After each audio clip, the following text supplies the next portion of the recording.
चंद्रमौळी एक जीवन संघर्ष सुकुमार नरंदेकर लिखित पुस्तकाचं प्रकाशन मान्यवरांच्या उपस्थितीत संपन्न।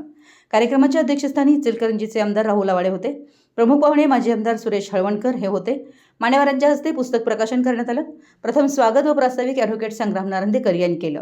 याप्रसंगी आमदार राहुल लवाडे, माजी आमदार सुरेश हळवणकर, पंचगंगा साखर कारखाना chairman PM Patil, Kabnur education सोसायटीचे चेअरमन जयकुमार कोले, क्रांतिज्योती महात्मा फुले शिक्षण संस्था यांचे प्राचार्य सौ अनुराधा राहुल मांढरे, ॲडव्होकेट सौ वृषाली स्वप्नील नरंदेकर, मिताली जाधव, लेखक सुकुमार नरंदेकर यांची भाषणे झाली।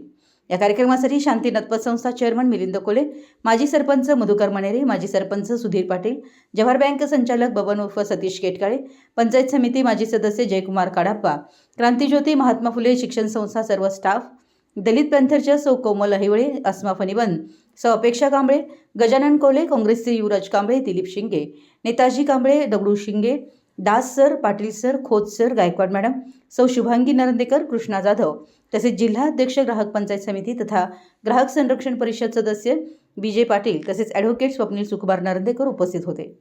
शेवटी आभार दलित पॅन्थर राज्य सरचिटणीस प्राध्यापक अशोक कांबळे यांनी मानले। मराठी SU साठी कबनूरहून चंदुलाल फकीर।